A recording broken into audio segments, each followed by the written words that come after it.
பரிசுத்த ஆவியானவரே பரிசுத்த பாதையில் நடத்திடுவான்.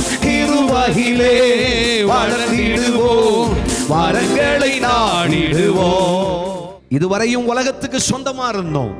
ஆனா இன்னையிலிருந்து நம்முடைய வாழ்க்கையெல்லாம் வித்தியாசம், நம்முடைய குடும்பத்தின் நிலையெல்லாம் வித்தியாசம். நீங்க யார் கேட்டாலும் சொல்லணும், நீ யார் பிள்ளை? நான் ஏசப்பா பிள்ளை. கையை தட்டி கத்தரை மகிமைப்படுத்துங்க. உங்க அப்பா பேர் என்ன? ஏசப்பா. ஒரு அல்லேலூயா சொல்லுங்க.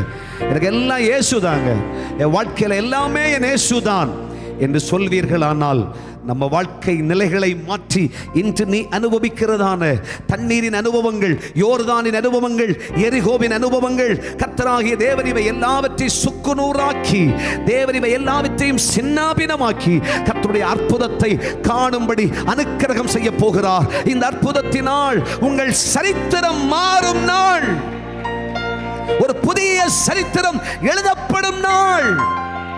உன் விண்ணப்பத்திற்கும் உன் வேண்டுதலுக்கும் உத்தரவு வருகிறது. ஆண்டவரே இயேசுவின் நாமத்தில் உங்களுக்கு சொல்கிறேன், இன்றே நீ அற்புதங்களை காண்பாய், இன்றே நீ அதிசயங்களை காண்பாய். நீ காணப்போகிறது அற்புத காட்சி, நீ இனிமேல் சொல்ல போகிறது அற்புத சாட்சி.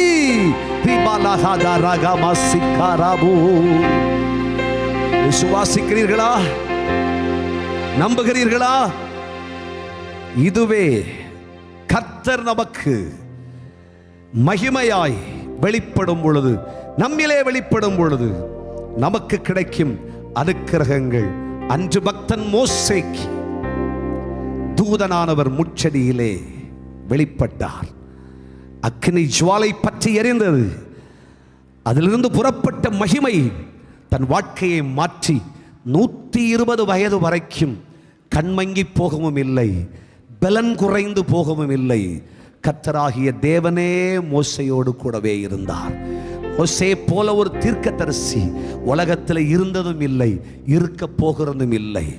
வாழ்க்கையில குறைவை சொல்லி வேதனைப்பட்ட மனுஷனை ஆண்டவர் லட்சத்துக்கு தலைவனாக்கி அழகு பார்த்தார்.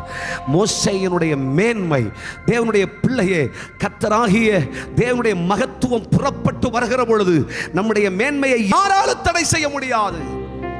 உலகத்தால நம்முடைய உயர்வையும் தடை செய்ய முடியாது, நம்முடைய கனத்தையும் தடை செய்ய முடியாது. நாள் வருகிறது, சமயம் வருகிறது, நேரம் வருகிறது.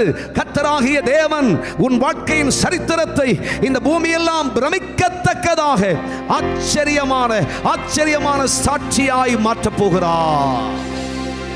விசுவாசிக்கிறீர்களா? பரிசுத்த ஆவியானவரே பரிசுத்த பாதையில் நடத்திடுவான். இருவகிலே வளர்ந்திடுவோம், வரங்களை நாடிடுவோம்.